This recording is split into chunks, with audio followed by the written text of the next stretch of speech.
In the short video that follows, I'm going to be talking a little bit about the dilution of paint and how important it is to create depths and separation and the saturation of colour that we need in a lot of our botanical subjects. So dealing with from those early layers that are dilute and creamy layers. So if you want to make a rich colour like there is in this viola here, it's got a very rich yellow and violet in it, you're going to have to build up and make that mix of paint more creamy to be successful. This sketchbook page that I'm working on, and it's of a viola, as you can see, and I've got the plant here, sort of shriveling up a little bit now, sitting next to it, and what you can notice immediately is it's got an awful lot of leaves. That makes it quite complicated.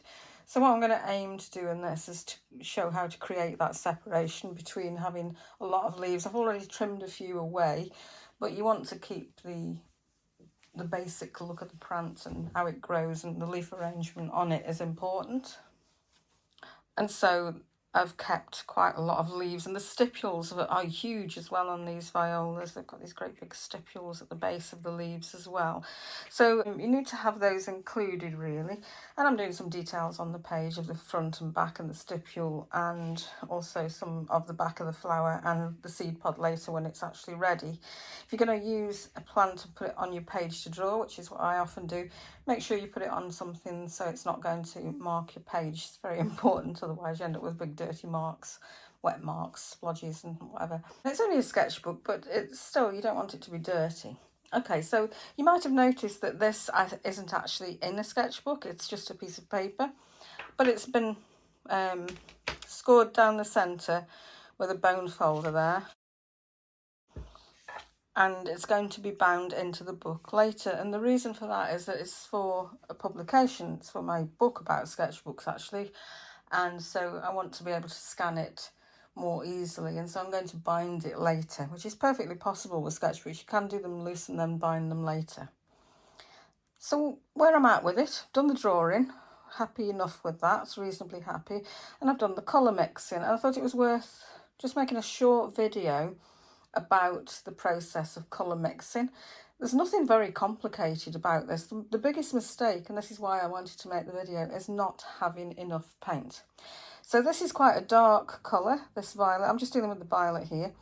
It's quite a dark, rich colour, and it's quite velvety. And I decided immediately on the mix. The best blue, really, the brightest blue for this is French ultramarine. And quite often people shy away from French ultramarine because it's a granulating colour. It separates with a lot of water in it. But if you don't use too much water in it, it doesn't really have that problem. And I don't use too much water in it. And if you want rich colour, you can't use too much water. So often when I go to classes, I'll see students, they've got too much water. They're dipping into the paint. They're getting a bit of paint, and then they're adding even more water, dipping in again. And they're just never getting enough. They're just getting these very sort of watery amounts of colour. And even that is just not enough, you know. So when you dip into the paint, you dampen your paints first. You can spray them with a water bottle. And I'd take an old eradicator brush. Just dampen them, not wet. Don't keep dipping in that water. You want a mix like that. And if the paint's damp and you haven't got too much water on your brush, you're going to get a much better result.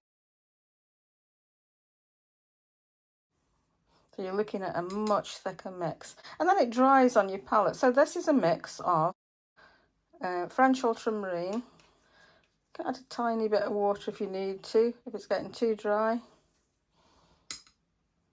Like so, and then we've got quinacridine magenta, which I've already taken out here, and it's dried on the palette, it doesn't matter.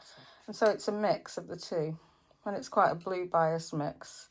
It's a very simple mix. And this bit's dried here, but you just dip the absolute tip of the brush in the water. You don't dunk the whole thing in.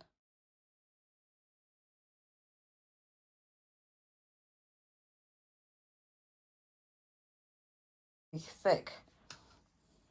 And I'll just dilute it, so you can dilute it down, of course, when you need to. And then you can build it up with dry brush on top when it's dry to get these really thick velvety colours. that you're looking for, rather than these wishy-washy watery colours. So underneath on this, I've put a layer of blue, of dilute French ultramarine.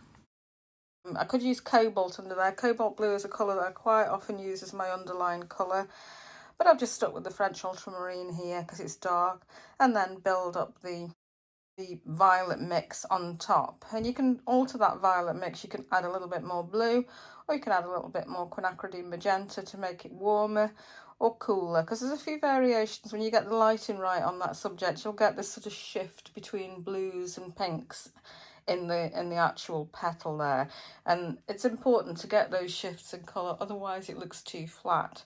So that's just a little tip about mixing the paint and not using too much water in your colours when you take them out of the palette. So I'm ready for painting now with this. So I've actually mixed all of my colours in advance here, so you can see that I've done the main violet is this one actually. It's more blue, but they've got these shifts in it, slightly more pink versions of it. So that's my violet, and then I've got the yellow, which is Windsor yellow, and I had added a tiny bit of quinacridine magenta. There's some warmer areas in it. Important as well as the underlying colour on the yellow, not to make it a blue violet colour. It's quite common that people try to use blue violet colours as an underlying colour on yellows, and it just doesn't work. It looks dirty.